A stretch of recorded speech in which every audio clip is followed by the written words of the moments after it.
Chapter 10. The Ranch. I walked out of the supermarket and headed across the shopping center parking lot. The walk from our Topanga Canyon house had not been bad, but 2 shopping bags full of groceries made the return walk look difficult. I reached the road and turned to see 2 fellows in an old car slowing down as they approached. They were smiling.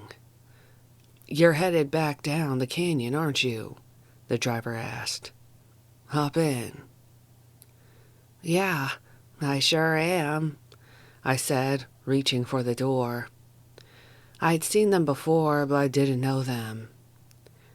As the opening conversation lulled, I asked, "Hey, you 2 guys don't know a place where about 20 people can live, do you?" The one on the passenger side said, "You're with Charlie Manson, aren't you?"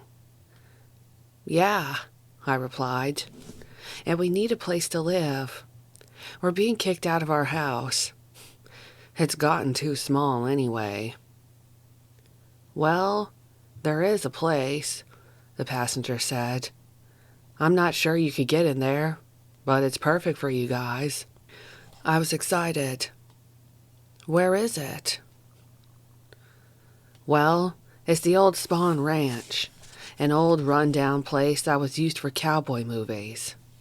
I think the old Gene Autry and Roy Rogers movies were made there. It has a complete Western town movie set right there." "But who's there now?" I asked. "It's not used for much of anything now. Old man Spahn, George, lives there with a few cowhands, and they keep some horses for people to rent and hide. It's kind of a mess, but there's a lot of room, several houses and barns and other buildings. I think a few of the people from Topanga Canyon may be living in some of the buildings out back." "Where is this place?" I asked. "It's not too far, up at Chatsworth, up by Santa Susana Pass." When we got to the house, I took them in to meet Charlie. He was extraordinarily friendly and asked them several more questions. "Sounds great, you guys," he said. "Maybe something will work out for us. We'll check it out." The 2 agreed to take me up to Chatsworth, north of the canyon, to look at the place. They were right. It was perfect. It had some wide open fields, lots of trees, and all kinds of gulches and hills, some rough and craggy just like the Wild West movies, some gentle. It was perfect. It was real nature, at last. The buildings were, for the most part, run down, in fact, dilapidated in some cases. The main building, the owner's house, was right in front. Behind it was another house and some outbuildings. To the left was the movie set, a western street, a saloon, several stores. To the side and behind the street were a big corral and 2 barns. Farther back behind the buildings was a cliff running down to a creek that crossed the property. Even farther back, a perfect setting for the little western town, were rough terrain and woods, then the mountains. It was rugged land. To the right, some distance from the main buildings, were a sizable house and some shacks. Hippies had moved into them, apparently with Spahn's permission. After my enthusiastic report, Charlie went to see Spahn and apparently did a masterful job of conning and manipulating the old man, who was nearly blind, into letting us live on the property. He convinced him that we would fix the place up in return for his letting us stay. And never missing an opportunity for enticement, Charlie told George about his young girls, about how nice it would be to have such pretty young women looking after him and meeting his every desire.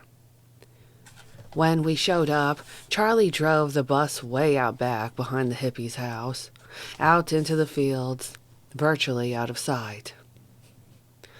We camped there for some time as Charlie steadily ingratiated himself into Spawn's favor, convinced him the hippies were giving the place a bad name, and finally drove them out. It wasn't long until we, a group ranging from 15 to 20, had taken over the entire ranch, with the exception of George's house. And even there, several of the girls moved in to take care of the old man and keep him convinced we had his best interest at heart.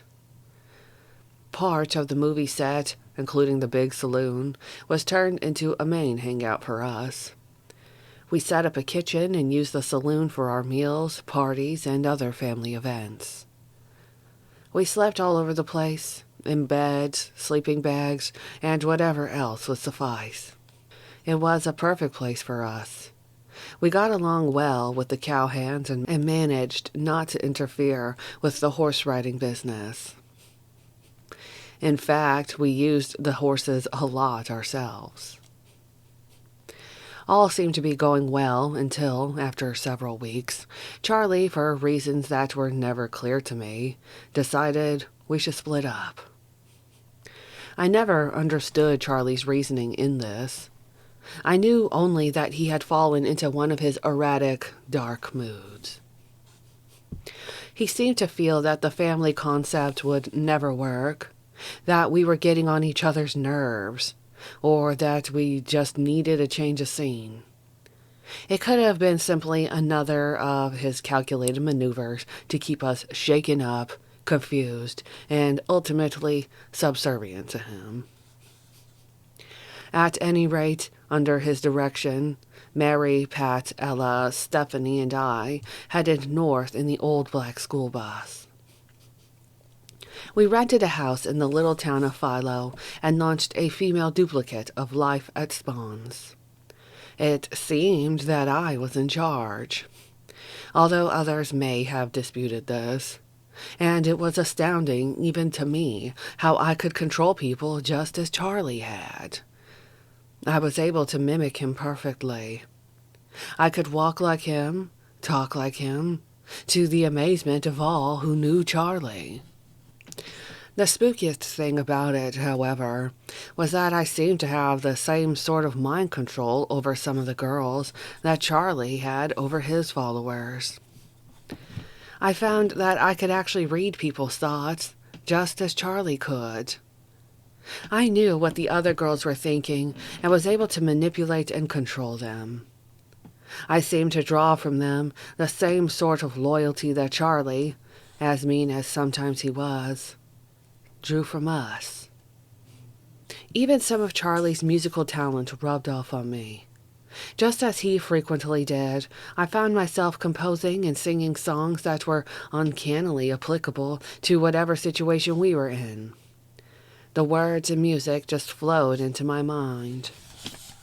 We were using drugs just as much as we had been at Spawn's. Perhaps even more so. And my similarities to Charlie were powerfully revealed to me during one acid trip. It was late at night. Everyone was tripping.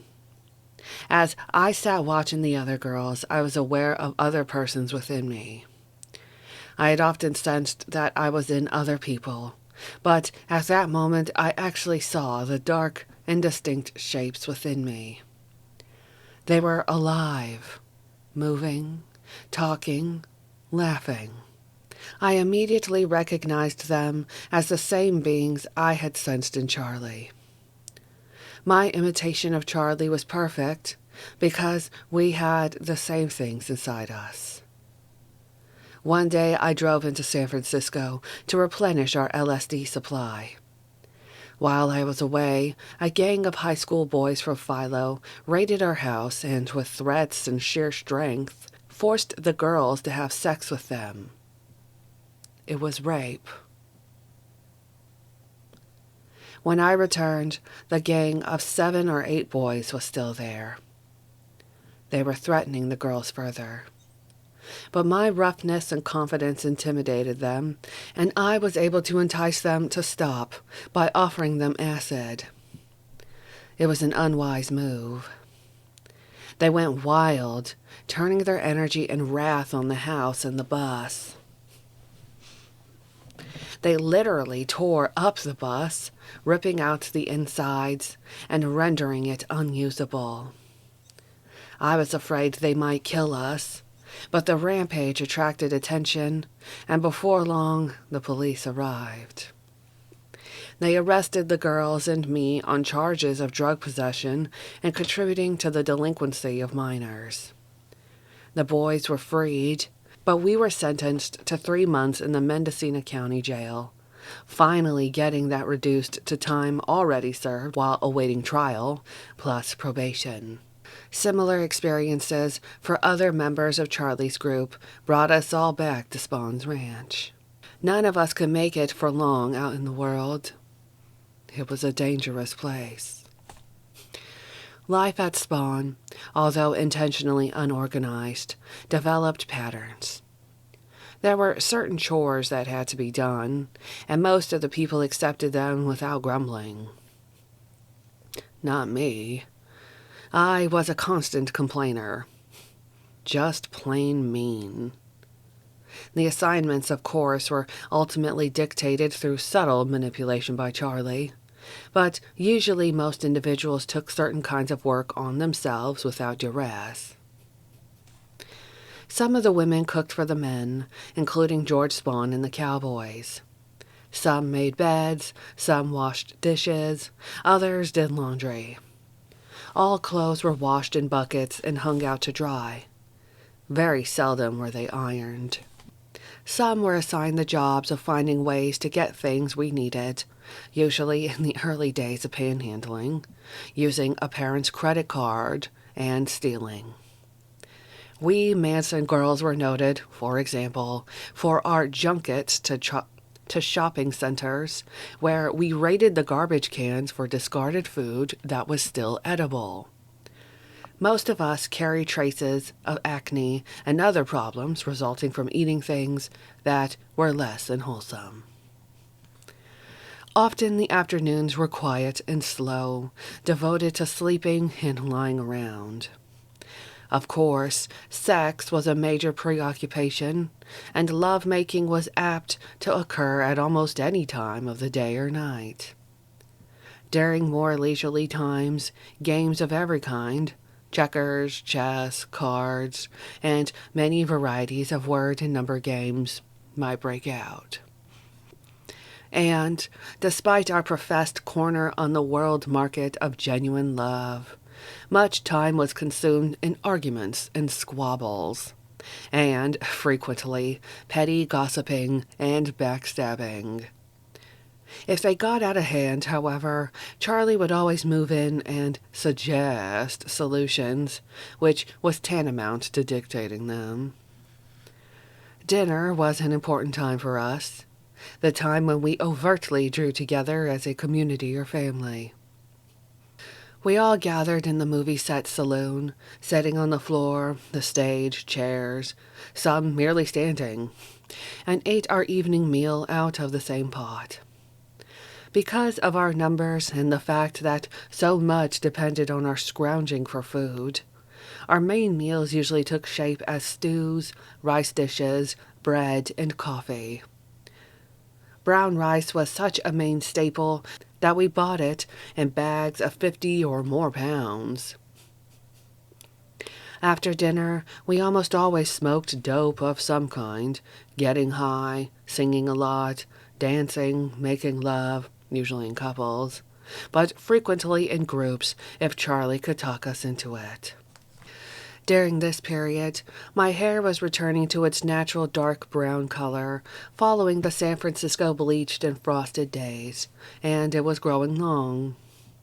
Standing nearly 5'5" and weighing 115 pounds, I followed the fashion trend of mostly jeans and shirts, with an occasional turn in a long granny dress or sometimes a short skirt with a tight top.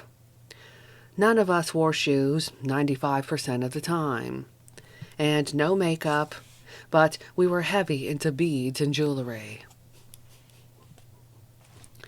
We had reached the point of sharing everything, even underwear, although none of us wore bras. Sometimes girls would stash things they particularly liked.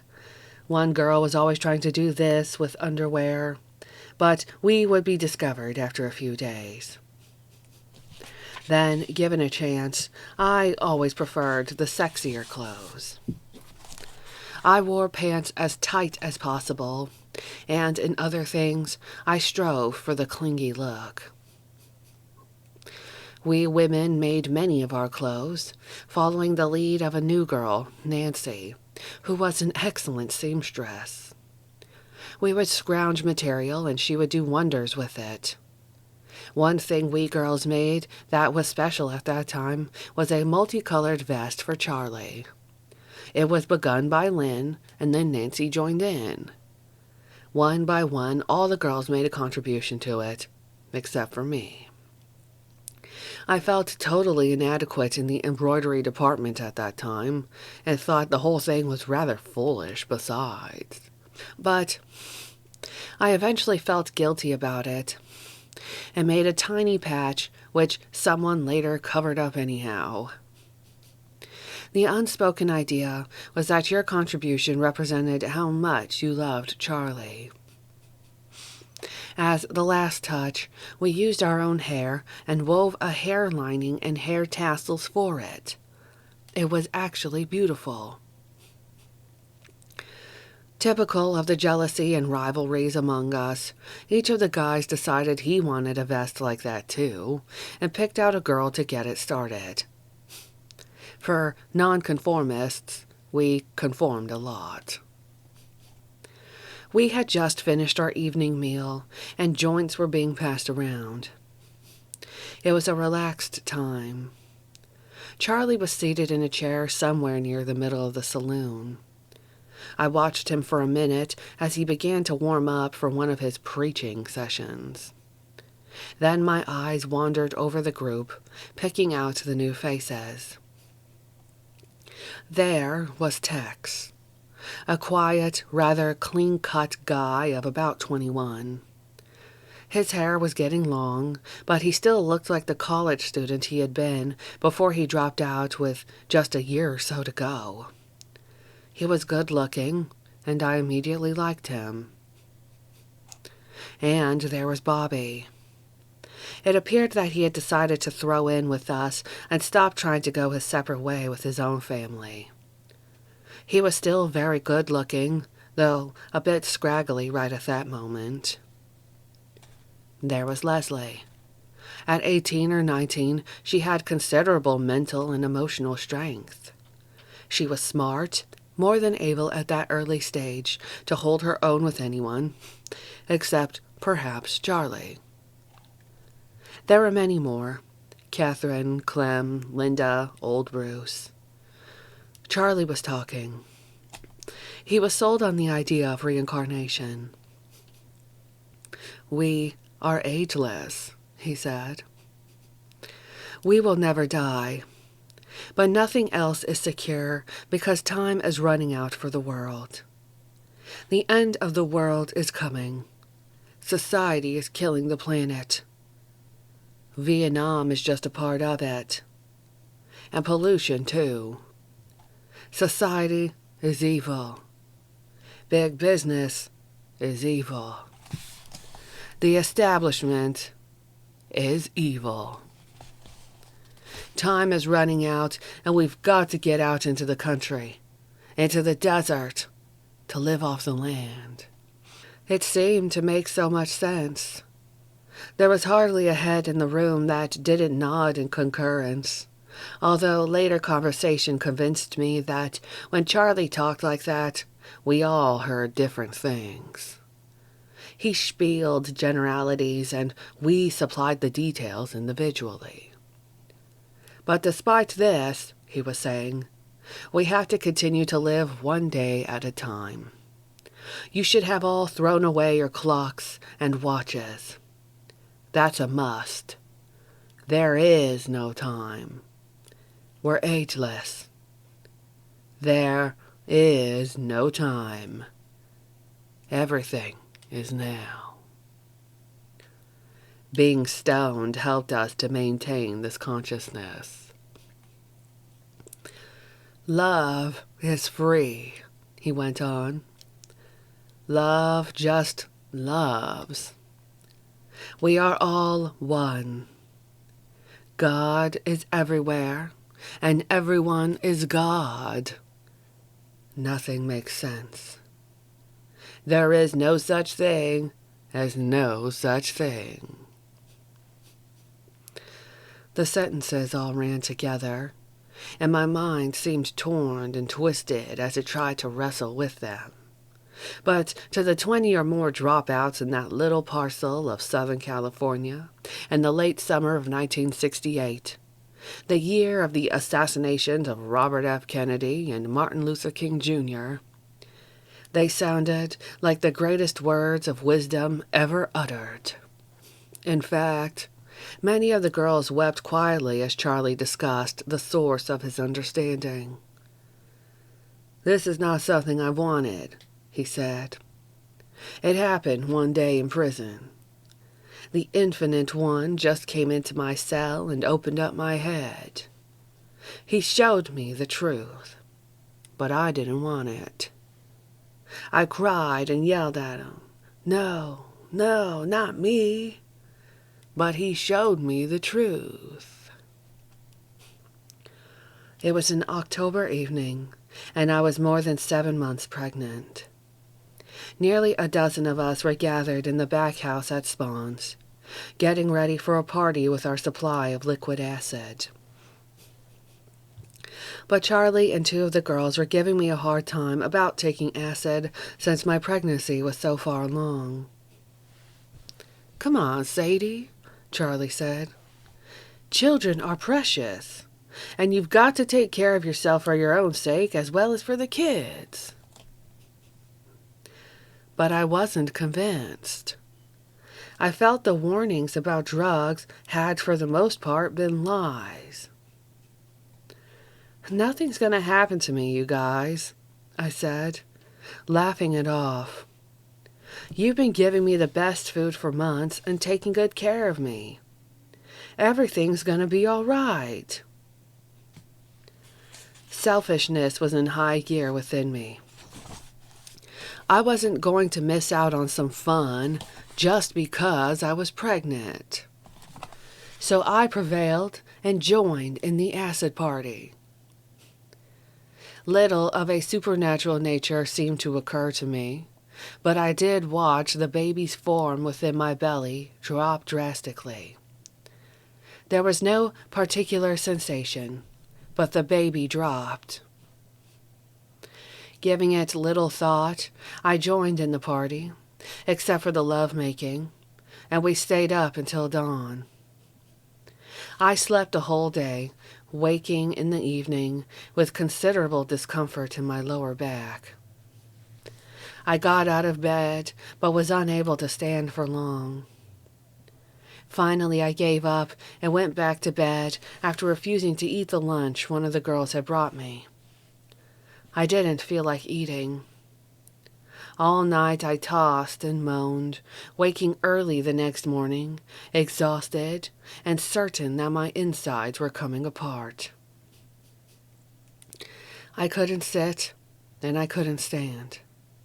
So I decided to walk, and for the whole day I walked from the back ranch house up to the front of the ranch, back and forth so many times I lost count. Some of the men saw me on the road and offered me rides as they made their daily runs into town, but I couldn't bear to sit.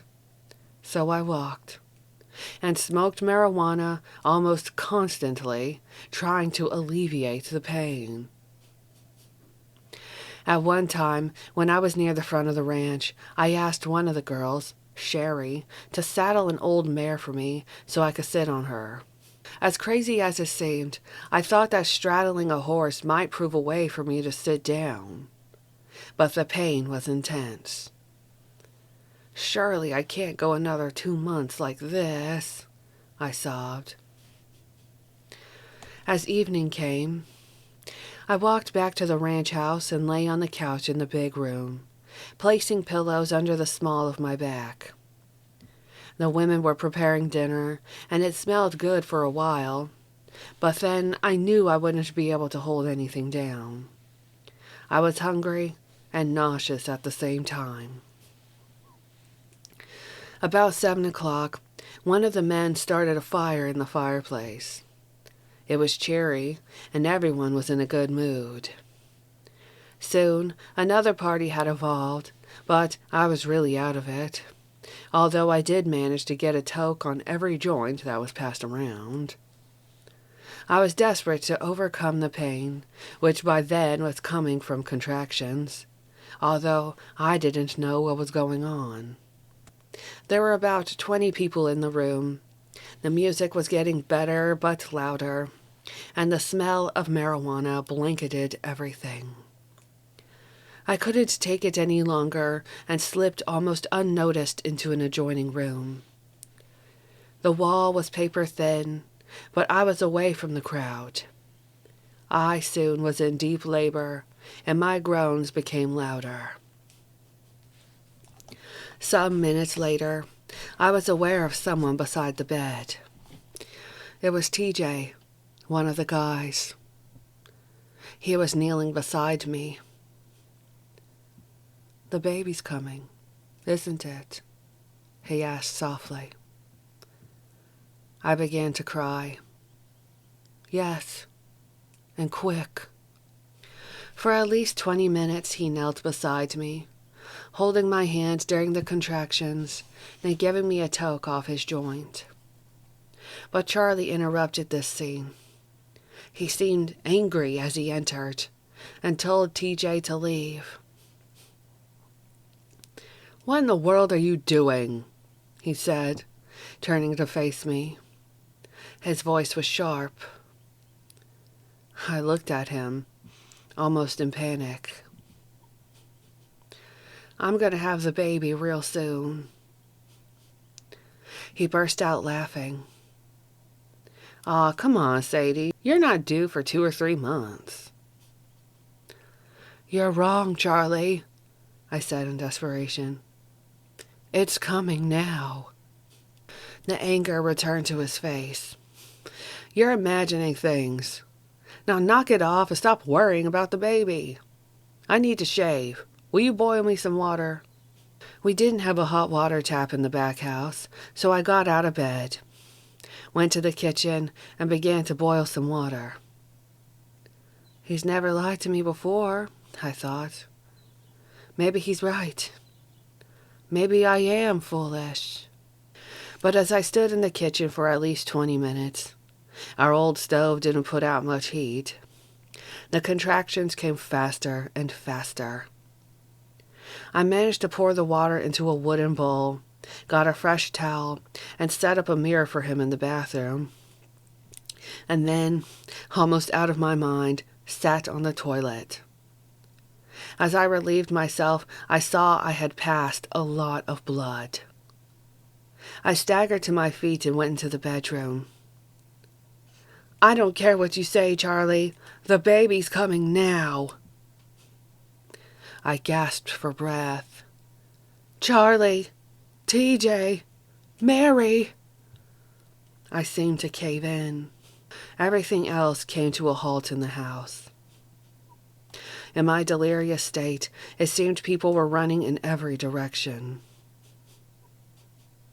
Someone yelled, "Play music for the baby," and the guitars and singing started up again. I yelled for them to stop, and there was silence, then a rising and falling hubbub. The girls were all around me. Someone stroked my head with a damp cloth. 2 held my hand during the contractions. They whispered softly to me from time to time. At one point of great pain, I yelled for Mary. "Thanks a lot," Charlie said sarcastically. Despite the agony, I heard him clearly. He seemed to think he was the father and should be called first. He was not the father. At 2 o'clock in the morning, October 7th, 1968, my baby was born. Tiny, weak, and transparent looking. His cry was a mere squeak. He was, in fact, the smallest baby I'd seen, 2 months premature, but alive and well. I heard one of the men, I'm not sure it was Charlie, tell one of the women to bite the umbilical cord. "That's the way the primeval man did it," he said.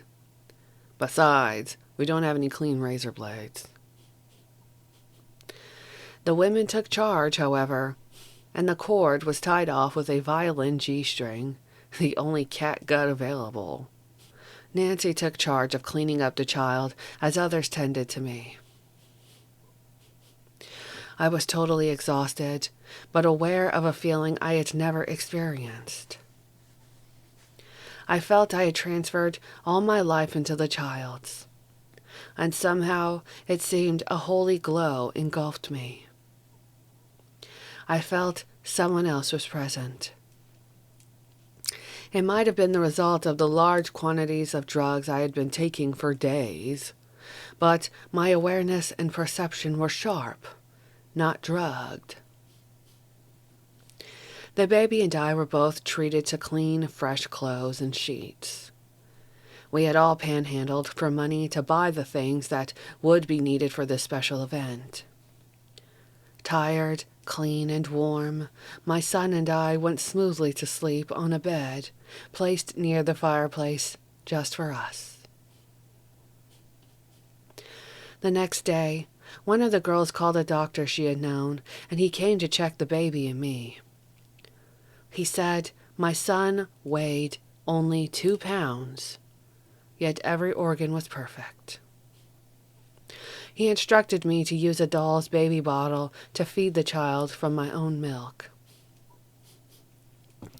5 days later, the women arranged for me to move with the baby to a nearby religious mission and retreat house called The Fountain, where some of the girls had stayed occasionally, hoping to obtain it someday for the use of the people at Spawns. I was granted permission to stay there as long as I would help with the work. So, then the family had 2 children of its own, Mary's and mine.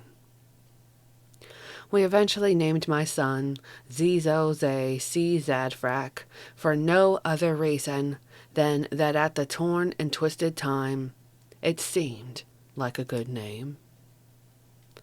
His name later became Paul.